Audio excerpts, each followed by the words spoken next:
Hi everyone. Today I am back with another review of Bridgerton season 3 part 2. So this is the continuation of Penelope and um, Colin's story, and don't worry, no spoilers. I will give some hints, some things to keep an eye for, but I will not be doing any spoilers at this time because I want you to watch it and then let me know what your thoughts are. That's what my goal is here. So, um, so let's start with part two because it's 4 episodes again only. That's very frustrating. It's such a good show, and I get you need time to, film the story, have the post production thing happening, and then market it, whatever. But I'm sorry, waiting 2 years for 8 episodes and then divide it to two parts is more frustrating than usual. Like for example, you could have easily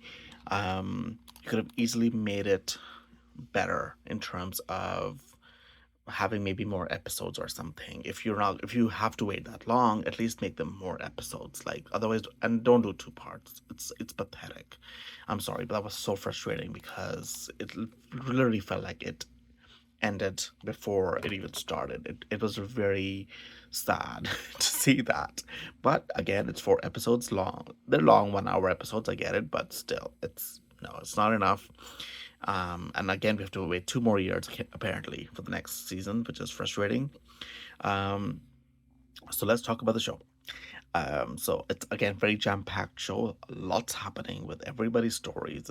It's crazy. It did feel like sometimes that maybe Penelope and Colin didn't get that much screen time. It felt that sometimes as much as they should have. Because I think the focus went too far. Like for example, Francesca's story was kind of a big focus in first part, and in part two, the focus obviously steers away from her story, which makes sense. However, I like I don't know how to put it in a better words. I found their story pretty boring, honestly. I don't know how else to say it. It's a very personal opinion here. I thought her story was pretty boring. They did introduce a new character at the end of that story, which was interesting. So something to look out for. Um, Benedict. Benedict had a really interesting story.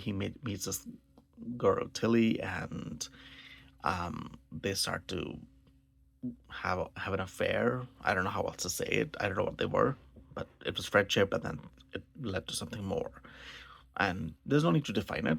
No big deal there. But it was an interesting arc in the story to see what happens with Benedict because we learned something about him, which is really interesting. So, um, when you will see that, you will understand what I mean because it's really sweet, really cute. As I said, Francesca's story I thought was pretty boring. Didn't find much there. Queen's story was not centralized this time, which was kind of nice for a change.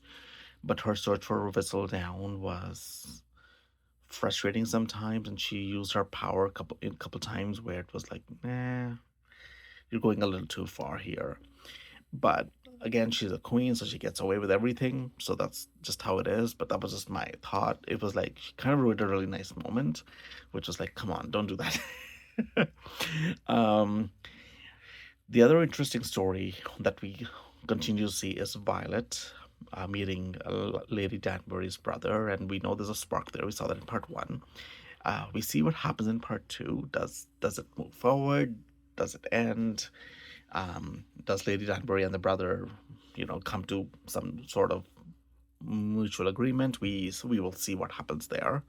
So that's another interesting thing to look out for. Um, a very unique thing happened at the end of the show um, about Eloise. You will also find out what happened with Eloise, Griselda, and Cressida, sorry, and Penelope. Does the story have a happy ending, sad ending? We will see all of that. Cressida was very centralized in the story in part two, so you will see um, how things roll for her as well. Does she get a good ending or a bad ending? You will see that as well. Eloise was a little bit of a surprise at the end. She makes a decision that I did not see coming, but then I should have seen it coming.